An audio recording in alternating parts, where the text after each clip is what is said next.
এখান থেকে এই কষ বের হয়েছে, এই সাদা কষটি, সাদা এই যে এই সাদা, এই যে এই কষটি দেখাচ্ছে, এই এই যে এই হাতে লাগলে কিন্তু একদম একদম কেমন কেমন এই, তাই এই কষদানি হাতে না লাগে সেদিকেই খেয়াল রাখতে হবে। হ্যাঁ, কাঁঠাল কিন্তু অনেক রকমের হয়। এই কাঁঠালের জাতগুলো অনেক ভিন্ন ভিন্ন জাতের কাঁঠাল আছে।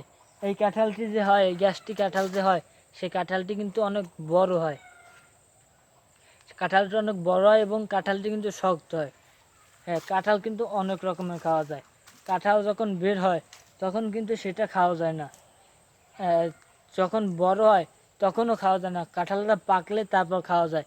কাঁঠাল কিন্তু কষ জাতীয়।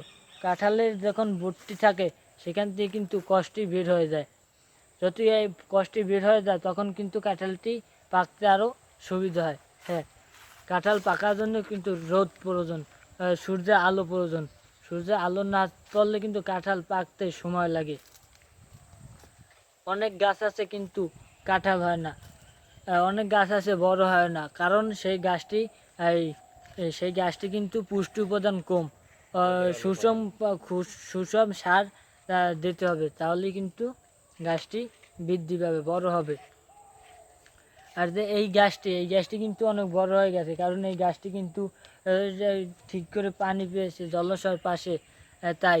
আর এই গাছটি কিন্তু এই এই ফল, এটা কিন্তু ফলকার গাছ। এই বেশি দেখা যায় গ্রীষ্মকালে, গ্রীষ্মকালে বেশি দেখা যায় কলা, এই মানে এই কাঁঠাল।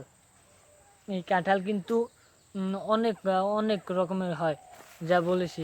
এই কাঁঠাল কিন্তু বাজারে অনেক অনেক অনেক কাঁঠাল পাওয়া যায়, অনেক কাঁঠাল। কাঁঠাল কিন্তু, হ্যাঁ, কাঁঠালের আটিটাও কিন্তু খাওয়া যায়। কাঁঠালের আটি কিন্তু অনেক রকমের খাওয়া যায়, যেমন যেমন ভর্তা করে খাওয়া যায়, তারপর শুকিয়ে তারপর তেলে খাওয়া যায়। কাঁঠালের আটি দিয়ে কিন্তু অনেক রকম অনেক কিছু করা যায়। রান্না করেও কিন্তু কাঁঠালের আটি খাওয়া যায়।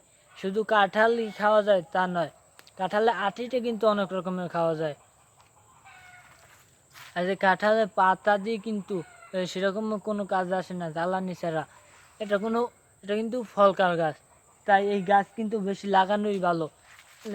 এই ফলকার গাছ লাগানো ভালো অন্য সব গাছের চেয়ে। যে এইসব গাছ কিন্তু, এই ফলকার গাছ কিন্তু সবখানে হবে না। একদম ছাওয়া জায়গায় কিন্তু এই গাছটি হবে না। প্রয়োজন হবে সূর্যের আলোর, প্রয়োজন হবে পানির।